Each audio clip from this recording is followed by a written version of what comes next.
welcome to the first test of live streaming within the Hyperloop. I'm your host, Blake Annenberg, and this week's episode features SpaceX Hyperloop Alpha white paper, the white paper of rloop, the white paper of Transpod, and a regular paper from MIT's Hyperloop group. We'll also discuss Virgin Hyperloop One's Global Challenge winners, as well as round 3 of the SpaceX Hyperloop Pod Challenge. And finally, we'll have one funny tweet from Hyperloop Global with some new news from them. So before we dive in, just a quick reminder that InTheHyperloop relies on support from viewers like you. If you like what you see, please consider supporting us by clicking the link at the bottom of your screen. So without further ado, let's get started.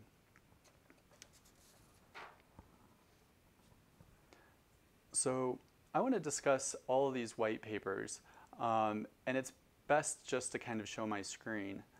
So the first one we're going to discuss is the Hyperloop Alpha, and this was introduced by Elon in 2013, and it's pretty lengthy, but it's a great outline of the reasons why the Hyperloop should be built, the benefits of it, and kind of the first engineering theoretical frameworks of how it could actually be implemented. So it's definitely a read that you should digest, and you know, it's just kind of a foundation for all these other papers that other groups have laid out. The second paper is one from rloop, and unfortunately I didn't have time to find it, but it's kind of the next generation of all these Hyperloop groups. They are wanting to use blockchain technology to incentivize development of Hyperloop technologies or other projects that they're wanting to work on. So it's a really fascinating read. This is just the one-pager that discusses what they want to do in the future with rloop and all the thousands of volunteers that have been working on this for a couple of years now. The next paper is from Transpod. This is more of a fact sheet, but again, it's really fascinating to see what a Hyperloop group that's not in the United States, definitely working on their own proprietary technology, and really just hustling, kind of not really in the public, but definitely doing well. So definitely check out their one-pager. But this is kind of the initial order of magnitude analysis for Transpod Hyperloop systems infrastructure. Another really great, well-written paper on what they think the impact will be of their Hyperloop system, and how much it could perhaps cost. Definitely try to get through this. I only got down through half of it, but it's a real interesting insight onto just how thorough this company does their work. Finally, they've also released really interesting case studies of how much the Hyperloop, their technology, could cost in their region of Southern Ontario. And they've really put a lot of effort into making public dollar amounts, which you don't really see other groups doing very often. And finally, MIT's Hyperloop final report. Again, MIT will not be participating in future SpaceX pod challenges, but they really released an interesting report and findings. I have yet to read this, but this was published in August of 2017. And this is on my to-do list, so I apologize. But again, it's really nice to see open, transparent conveying of what they found out, and I would highly recommend other pod competitions participants do this and publicize it. So very thorough. I want to read that some more, but that's for another time.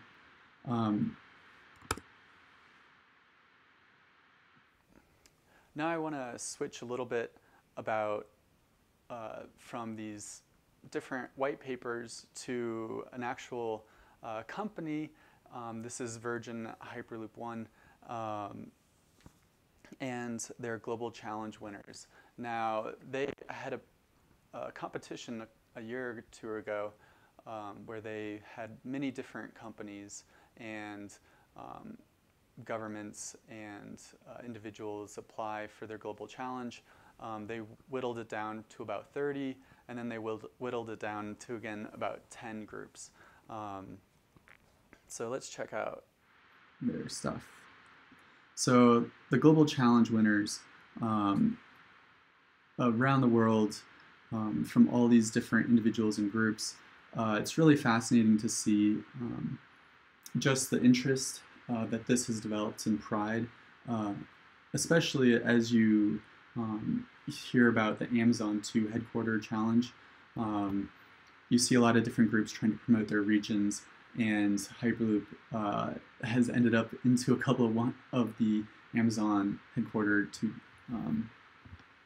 applications.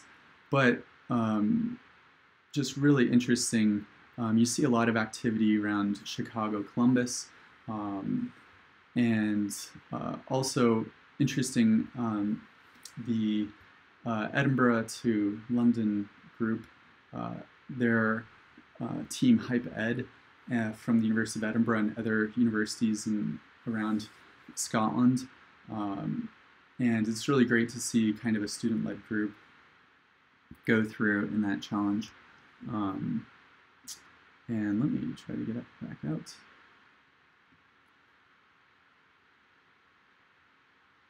I have not done much research on the Indian groups, but there's definitely a lot of interest from government agencies there.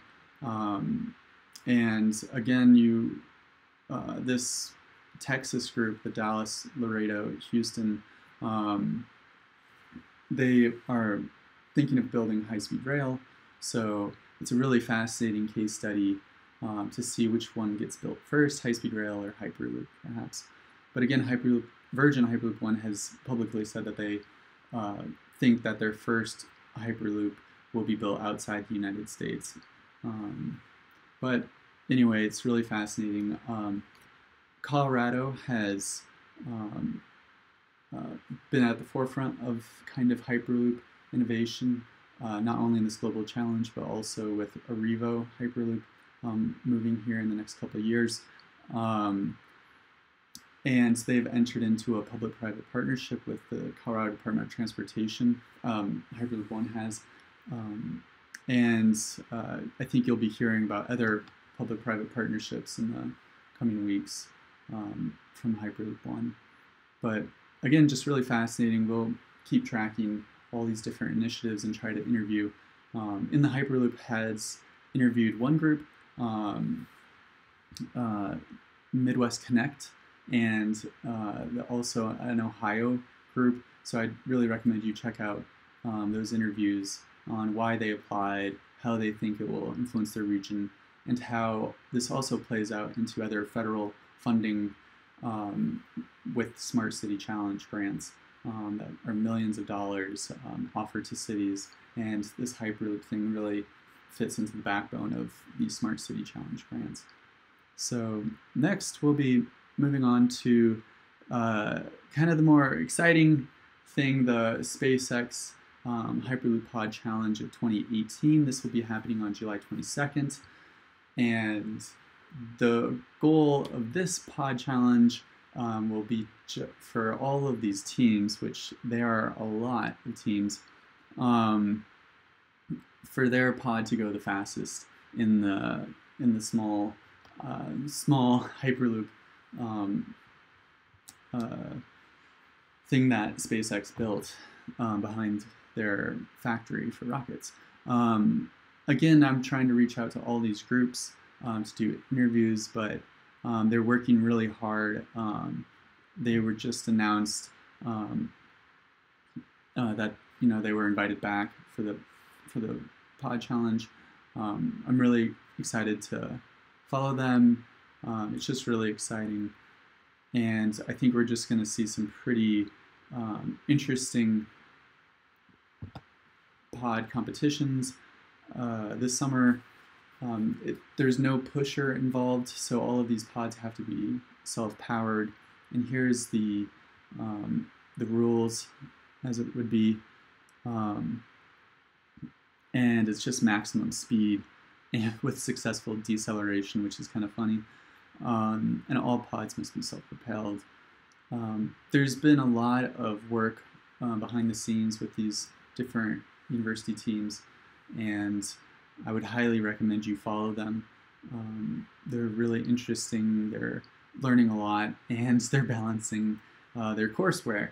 So it's great to see students build actual hardware and advance the mission of Hyperloop and other technologies that might be used in other ways.